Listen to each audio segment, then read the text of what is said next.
नमस्कार मंडळी, श्री स्वामी समर्थ. आठवड्यातील प्रत्येक वार हा कोणत्या ना कोणत्या देवी देवतेला समर्पित वार आहे. त्यापैकी सोमवार हा भगवान भोलेनाथांना समर्पित वार आहे. या दिवशी भगवान भोलेनाथांची विशेष उपासना, आराधना, पूजा केल्यास भगवान भोलेनाथ आपल्या भक्तांच्या सर्व इच्छा मनोकामना पूर्ण करतात आणि त्यांच्यावरील सर्व संकट, विघ्न, अडचणी देखील दूर करतात. आणि म्हणूनच आपल्याला एक साधा सोपा परंतु अत्यंत प्रभावी उपाय या सोमवारी करायचा आहे. आपल्या मुलांच्या विवाहामध्ये ज्या काही अडचणी येत आहेत, मुलांचे लग्न ठरत नाही, त्यामध्ये लग्न ठरताना विलंब होत आहे किंवा मनासारखे स्थळ येत नाही, प्रेमविवाह करायचा आहे पण त्यामध्ये देखील अडचणी येत आहे, कुंडली दोष असतील किंवा इतर काही कारणामुळे आपल्या मुलांच्या विवाहामध्ये जर अडथळे येत असतील तर आपल्याला सोमवारी हा अगदी साधा सोपा परंतु अत्यंत प्रभावी उपाय करायचा आहे. आता उपाय कोणता करायचा आहे, कोणती सेवा करायची आहे याविषयीची माहिती व्हिडिओमध्ये मी पुढे तुम्हाला सांगणारच आहे. पण त्यापूर्वी चॅनलवर जर नवीन असाल तर चॅनलला सबस्क्राईब करा, जेणेकरून आपले असेच येणारे नवनवीन माहितीमय आणि भक्तिमय व्हिडिओ तुमच्यापर्यंत पोहोचत राहतील. तसेच व्हिडिओ पाहताना व्हिडिओला लाईक करायला देखील विसरू नका. तसेच कमेंटमध्ये ओम नमः शिवाय असं देखील लिहा. आपल्या मुलाचं किंवा मुलीचं योग्य वयात लग्न व्हावं आणि त्यांना सुयोग्य जोडीदार मिळावा अशी सर्वच आईवडिलांची इच्छा असते आणि त्यानुसारच ते आपल्या मुलांसाठी स्थळ देखील पाहत असतात. परंतु हे स्थळ पाहत असताना अनेक अडचणींचा सामना करावा लागतो आणि यामुळं आपल्या मुलांच्या विवाहामध्ये विलंब होतो आणि वय वाढत जातं आणि नंतर विवाह ठरण्यामध्ये अडचणी निर्माण होतात. आणि म्हणूनच आपल्या मुलांचा लवकर विवाह व्हावा आणि सुयोग्य जोडीदार मिळावा यासाठीच आपल्याला हा उपाय करायचा आहे. त्याचबरोबर मी अगोदर सांगितलं त्याप्रमाणे इतर कोणतेही दोष असतील तर ते दूर करण्यासाठी देखील हा उपाय अगदी साधा सोपा आहे. आता हा उपाय करताना आई वडिलांनी जरी हा उपाय केला तरी देखील चालेल, कारण जर मुलं जर काही कामानिमित्त, नोकरीनिमित्त जर घरापासून दूर असतील आणि त्यांना जर हा उपाय करणं शक्य होत नसेल तरी देखील आई वडिलांनी करावा, किंवा आई वडिलांना किंवा मुलांना देखील शक्य होत नसेल तरी बहिणीनं किंवा भावाने देखील आपल्या बहीण भावासाठी हा उपाय केला तरी देखील चालेल. तर उपाय करण्यासाठी आपल्याला सकाळी म्हणजे सोमवारी सकाळी लवकर उठून स्नान करायचं आहे आणि स्वच्छ कपडे घालायचे आहे. शक्यतो या दिवशी पांढऱ्या रंगाचे कपडे परिधान करायचे आहेत. त्याचबरोबर शक्य जर असेल तर या दिवशी उपवास करायचा आहे. मनातल्या मनात भगवान भोलेनाथांचं नामस्मरण करायचं आहे. त्यानंतर आपल्या देवघरातील देवी देवतेची पूजा करायची आहे, आपल्या कुलदेवतेची पूजा करायची आहे, जी आपण इष्टदेवता ज्या देवतेला आपण मानतो तर त्याची पूजा करायची आहे. आणि त्यानंतर आपण हा उपाय करायचा आहे. आता तुम्ही हा जो उपाय आहे तो शिवलिंगावर करायचा आहे. त्यामुळे जर तुमच्या देवघरामध्ये जर शिवलिंग असेल तर तुम्ही देवघरासमोर बसून हा उपाय करू शकता. जर तुमच्या देवघरामध्ये जर शिवलिंग नसेल तर ज्या ठिकाणी भगवान भोलेनाथांचं मंदिर असेल तर त्या ठिकाणी जाऊन तुम्हाला हा उपाय करायचा आहे. भगवान भोलेनाथांना अत्यंत प्रिय असणारे एक पान म्हणजेच बेलपत्र.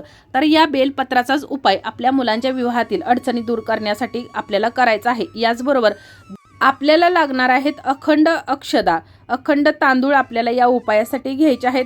त्याचबरोबर अभिषेक करण्यासाठी जे दूध घेणार आहात तर ते दूध हे गाईचंच असावं आणि या दुधामध्ये थोडीशी साखर टाकायची आहे.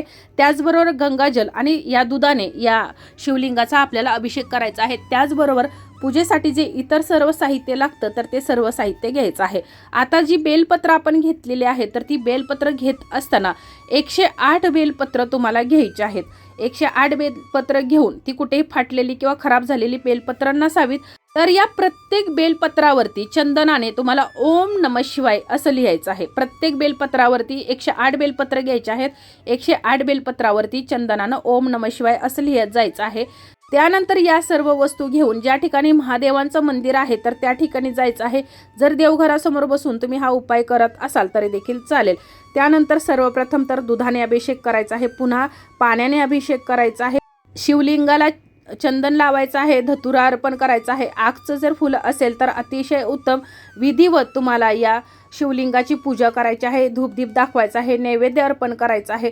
सर्व पूजा झाल्यानंतर तुम्हाला या शिवलिंगासमोर बसून ही जी 108 बेलपत्र आणलेले आहे ज्यावर ओम नमः शिवाय असा मंत्र लिहिलेला आहे तर ते प्रत्येक बेलपत्र या शिवलिंगावरती तुम्हाला अर्पण करायचं आहे. आणि अर्पण करत असताना ओम नमः शिवाय, ओम नमः शिवाय या मंत्राचा जप करायचा आहे. प्रत्येक पानागणेस तुम्हाला ओम नमः शिवाय या मंत्राचा जप करत करत 108 वेळा जप करायचा आहे. 108 बेलपत्र अर्पण करायचे आहेत. त्यानंतर ज्या आपण अखंड अक्षदा आणलेल्या आहेत, ज्या कुठेही तुटलेल्या, किडलेल्या, खराब झालेल्या नसाव्यात तर त्या अक्षदा त्या देखील तुम्हाला 108 वेळा या शिवलिंगावरती अर्पण करायचे आहेत। पुन्हा 108 वेळा तुम्हाला ओम नमः शिवाय या मंत्राचा जप करायचा आहे। त्यानंतर शिवलिंग ज्या ठिकाणी असतं तर त्याच्याच बाजूला माता पार्वतीची देखील स्थान असतं, तर त्या ठिकाणी तुम्हाला माता पार्वतीला 16 शृंगार जे असतात तर ते 16 शृंगार नेऊन त्या ठिकाणी माता पार्वतीला अर्पण करायचे आहे, तिची देखील पूजा करायची आहे। आणि त्यानंतर तुमच्या मुलांच्या विवाहासंबंधी जी काही अडचण आहे, समस्या आहे, मुलांचा विवाह कशामुळे ठरत नाही, तर तो जे काही संकट आहे, अडचण आहे, तर ती तुम्हाला या ठिकाणी या शिवलिंगावर बोलून दाखवायचे आहे आणि भगवान भोलेनाथांना आपल्या मुलांच्या विवाहातील अडथळे दूर करण्यासाठी प्रार्थना करायची आहे। आणि भगवान भोलेनाथांना भोळा शंकर असं देखील म्हटलं जातं आणि त्यांच्या शिवलिंगावर नुसते तुम्ही जरी पाणी अर्पण केलं मनापासून आणि श्रद्धेने तरी देखील ते आपल्या भक्तांच्या सर्व इच्छा मनोकामना पूर्ण करत असतात। आणि म्हणूनच तुम्हाला मी जे सांगितलेला आता हा जो उपाय आहे, शिवलिंगावर 108 बेलपत्र, त्याचबरोबर 108 वेळा अक्षदा अर्पण करत असताना 108 वेळा अगदी चिमूट अक्षदा अर्पण केल्या तरी देखील चालतील। आणि यातील थोड्याशा अक्षदा आपल्याला घरी घेऊन यायचं आहे, आणि ह्या थोड्याशा हळदीनं पिवळ्या करायच्या आहेत आणि एखाद्या कागदाच्या पुडीमध्ये बांधून ज्या मुलाचा विवाह ठरत नाही तर त्याच्यासोबत त्या ठेवायच्या आहेत। असा उपाय जो आहे तर तुम्हाला तो 5 सोमवार करायचा आहे। तुम्ही कधीही या उपायाला सुरुवात करू शकता, परंतु तुम्हाला 5 सोमवार हा उपाय करायचा आहे। 5 सोमवार तुम्हाला सोमवारचे व्रत उपवास करायचा आहे। त्याचबरोबर ज्या ठिकाणी गोमाता असेल, गाय असेल, तर तिथं जाऊन तुम्हाला गोमातेला हिरवा चारा खाऊ घालायचा आहे। त्याचबरोबर शिवलिंगाची पूजा करताना त्या ठिकाणी एक दिवा प्रज्वलित करायचा आहे।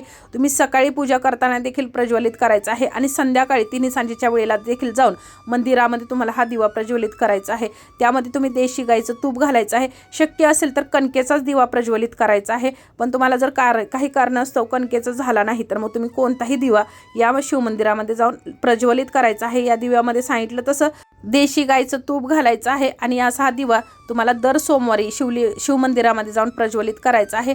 108 बेलपत्र 108 वेळा अखंड तांदूळ या शिवलिंगावर अर्पण करायचे आहेत। त्याचबरोबर धतुरा, आक, त्याचबरोबर भगवान भोलेनाथांना ज्या वस्तू काही प्रिय आहेत तर त्या वस्तू सर्व अर्पण करायच्या आहेत, जेणेकरून भगवान भोलेनाथ प्रसन्न होतील आणि तुमच्या मुलांच्या विवाहात ज्या काही अडचणी आहेत तर त्या दूर होतील आणि तुमच्या मुलांचा देखील शिव पार्वतीसारखा जोडा जमेल। आता उपाय करत असताना मनापासून आणि श्रद्धेने करायचा आहे। मनामध्ये कोणतीही शंका आणायची नाही, कोणतीही समस्या आणायची नाही की माझं लग्न ठरेल किंवा नाही, किंवा हा उपाय केल्यानं माझं काय होईल, तर असं कोणतंही मनामध्ये न आणता फक्त विश्वास ठेवायचा आहे आपल्या भगवंतावरती। तुम्ही जर भगवंताला मनापासून जर हाक मारत असाल तर भगवंत आपल्या सर्व अडचणीला धावून येत असतो आणि त्यामुळेच तुम्हाला ही सेवा करायची आहे। अगोदर सांगितलं त्याप्रमाणे आई वडिलांनी केला किंवा मुलांनी केला किंवा भाऊ बहिणीनं जरी आपल्या भावासाठी किंवा बहिणीसाठी उपाय केला तरी देखील चालेल, फक्त उपाय करताना मनापासून श्रद्धेने करायचं आहे। त्याचबरोबर शिवलिंगावरती जे आपण बेलपत्र अर्पण केलेलं आहे तर त्यावरती फक्त ओम नमः शिवाय लिहायचं आहे। त्यावरती कुठेही आपल्या मुलाचं किंवा मुलीचं नाव लिहायचं नाही। किंवा शिवतांडव स्तोत्राचं तुम्ही पठण करू शकता किंवा शिवस्तुती या ठिकाणी बसून करू शकता। तुम्हाला जर हे काहीच जर करणं शक्य होत नसेल तरी देखील ओम नमः शिवाय या मंत्राचा जप करत राहायचा आहे। दिवसभर व्रत करायचं आहे। 3 सांजेच्या वेळेला मंदिरामध्ये जाऊन पुन्हा एकदा शिवलिंगाजवळ दिवा प्रज्वलित करायचा आहे आणि त्यानंतरच हा उपवास सोडायचा आहे। 5 सोमवार तुम्हाला हा उपाय करायचा आहे आणि त्यानंतर तुमच्या मुलांच्या विवाहामध्ये येणाऱ्या सर्व अडचणी दूर होतील। त्यानंतर मुलांचा किंवा मुलीचा विवाह झाल्यानंतर जोडीनं जाऊन या शिवलिंगावरती तुम्हाला अभिषेक करायचा आहे, शिवलिंगाची पूजा करायची आहे। तसेच शिवपूजा करताना माता पार्वतीची देखील पूजा करायला विसरायचं नाही। तसेच गणपती बाप्पांची देखील या दिवशी आपल्याला पूजा करायची आहे, कारण गणपती बाप्पांना विघ्नहर्ता म्हटलं जातं आणि कोणतंही शुभ कार्य असेल तर त्यामध्ये सर्वप्रथम तर या विघ्नहर्त्याची पूजा केली जाते आणि म्हणूनच आपल्याला शिवपूजा करताना विघ्नहर्त्याची देखील पूजा करायला विसरायचं नाही। तर अशा प्रकारे तुमच्या जर काही अडचणी असतील, समस्या असतील तर तुम्ही मला कमेंटमध्ये विचारू शकता। माहिती समजली नसेल तर व्हिडिओ आवडला असेल तर चॅनलला सबस्क्राईब करा, व्हिडिओला लाईक करा आणि हा व्हिडिओ जास्तीत जास्त शेअर करा। धन्यवाद।